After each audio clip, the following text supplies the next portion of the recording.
You could quite reasonably argue that when it comes to animals, the world is a fairly fascinating place. A simple trip to your nearest zoo or safari park is all it takes to give you some idea as to just how fabulously diverse the animal kingdom is. But is now the best time to be alive for anybody interested in huge, dangerous, or otherwise unusual creatures? Well, in today's episode, we're going to attempt to answer that question as we take a look at some more spectacular extinct animals from ancient history.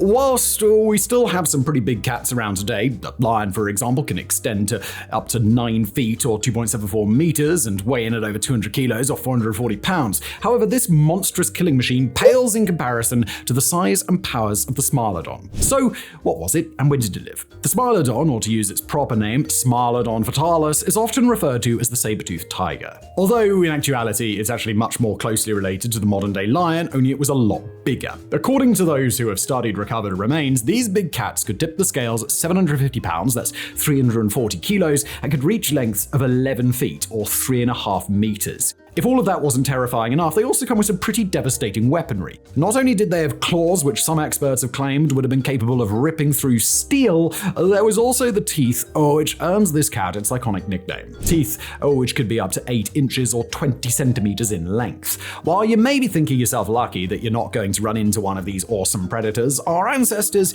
may not have been so lucky. Smilodon is believed to have been around as recently as 10,000 years ago, so although it's gone now, it probably took some humans along with it.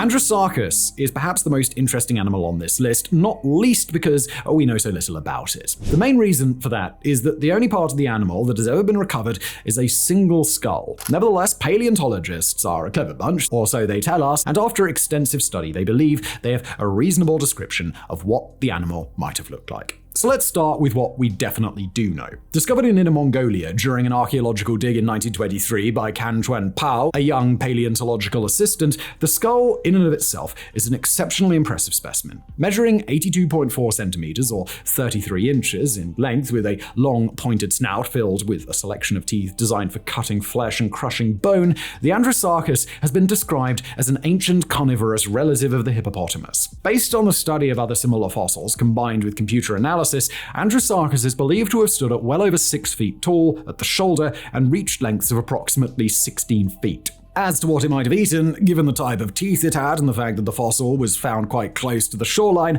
most scientists believe that it probably enjoyed a diet of hard-shell mollusks and turtles. Apart from that, given we have only one fossil specimen, it is impossible to provide much more information. Although it is believed that this creature lived about 40 million years ago, the only thing we can say for certain is that one of them died close to the sea in Mongolia. Hopefully, during the coming years, more examples of this incredible animal will surface and will help to shed more light on its physical properties, day-to-day characteristics, and its eating habits.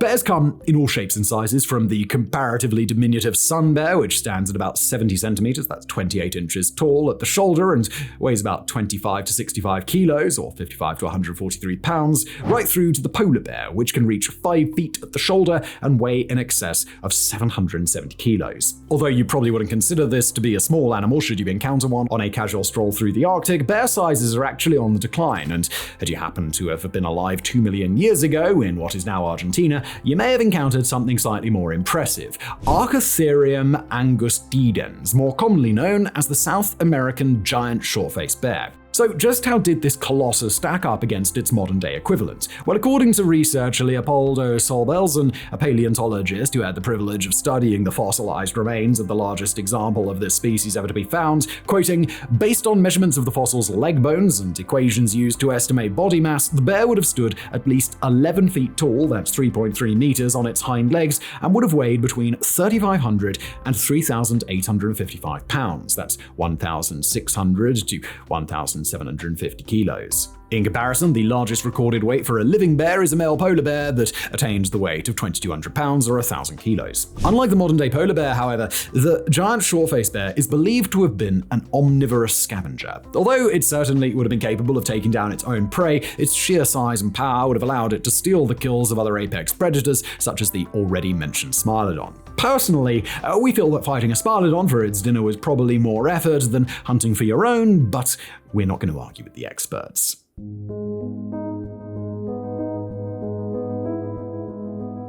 Snakes are very much the Marmite of the animal kingdom. For every person who finds it relaxing to curl up on the sofa with a snake wrapped around their shoulders, there are several other normal people who, for such an experience, would necessitate a trip to therapy or at the very least a trip to wherever they keep their clean underwear. The snake lovers among you may be disappointed to hear that even if Titanoboa had not gone extinct some 56 million years ago, a sofa selfie would not have been on the cards, largely because weighing in at 1,135 kilos, or 1.25 tons, it almost certainly would have crushed you to death and quite possibly your sofa as well. In fact, their extreme weight, alongside the fact that they could reach lengths of nearly 50 feet or 15.2 meters, meant that although they were technically capable of moving on land, they probably spent the majority of their time in the water. So, where should the ophidiophobic time traveler avoid? The largest collection of Titanoboa fossils was located in a coal mine somewhere in North Colombia, but they are believed to have been prevalent across tropical South America. When asked to describe this colossal serpent, one expert said, "We estimate that it could have been between 45 and 50 feet long, that it could have been maybe 3 feet wide, and would have weighed over a ton." And with all of these dimensions, it can be difficult to try and imagine what that means in terms of the size of this snake. So one of the ways that you could try to imagine it is that if it were to try and come in, say, through your office door, it would have to squeeze through it in order to get in. So that provides a better image, we think. This was a gigantic animal, and in fact, it was the largest predator that we know of on the face of the planet following the extinction of the dinosaurs. As to what it may have eaten, being about 3 feet thick at its widest point, there were probably very few dietary restrictions. However, as we previously mentioned, the snake spent a lot of its time in the water, and so probably mostly ate fish. Anything it could have reached would have been fair game though, and Titanoboa would have no problems swallowing a crocodile.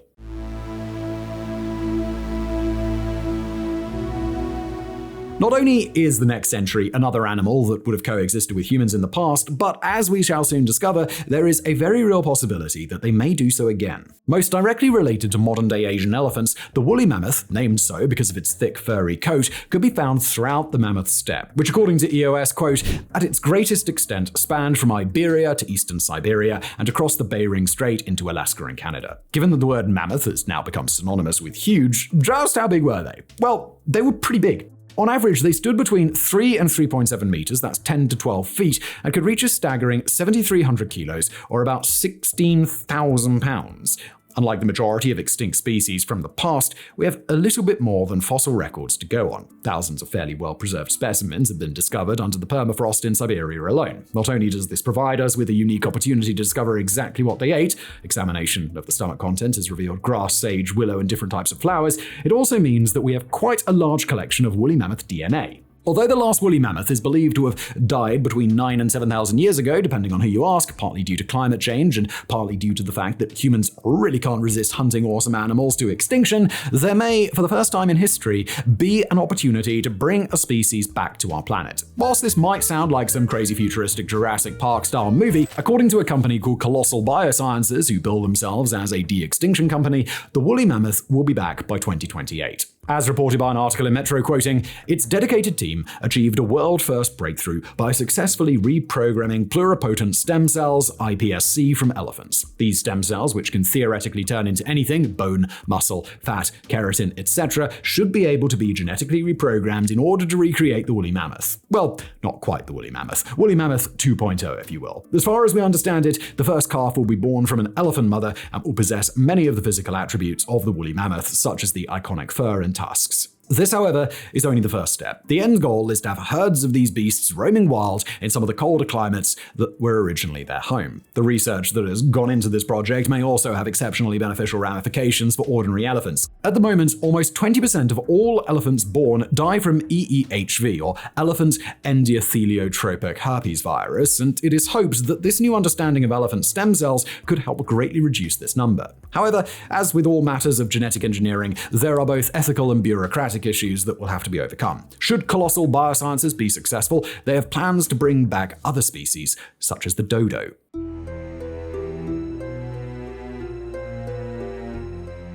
Up until this point, we have mainly focused on mammals for our list. Now it's time to look at the birds, more specifically, a particular terror bird called Kelenkin gorillamoi. Nowadays, if you wanted to experience being killed by a bird, your best bet would be to pop down to Australia, a place so dangerous that even some of the trees try to kill you, and pick a fight with an ostrich. At around 7 feet tall, well over 200 pounds, and with a kick that is capable of disemboweling a human, the ostrich really is the Chuck Norris of birds. Pop back in time some 15 million years and take a trip to Argentina, however, and you might start to consider the ostrich a fluffy Easter chick in comparison to the Kelenkin gorillamoi. Due to there being no complete fossilized remains of this avian specimen, its stats have been compiled through educated guesswork. However, as we do know that its skull was 77 centimeters or 30 inches long and 45 centimeters or 18 inches of that length was razor-sharp beak, the projected stats seem fairly believable to us. So, what were they? The largest of the specimens is believed to have been about 3 meters, or just a fraction under 10 feet tall, and may have weighed as much as 250 kilos or 550 pounds. Although the ostrich is known for having somewhat of a violent streak, they are at least herbivorous. Kelenkin gorillamoi was very definitely not, and to quote the most metal extract we think we've ever come across in a scientific paper,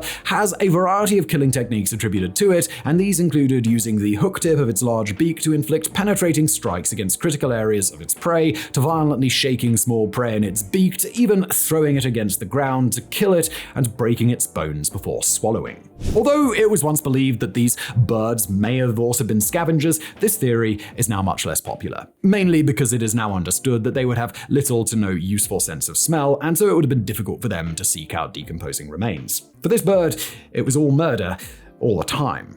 Although we have used the ostrich as a comparison throughout this section, this is because it was the only bird alive today which even approaches the Kelenkin gorillamoi in size and weight. In actual fact, the closest living relative are the surimas, which are not only much smaller at about 90 centimeters or 36 inches in length, but are also capable of flying short distances, unlike their ancient ancestors. And that brings us to the end of our list. We don't know about you, but with the possible exception of the woolly mammoth, we shall sleep a little more easily on our upcoming camping trip, knowing that these animals are now confined to history and, of course, your nightmares.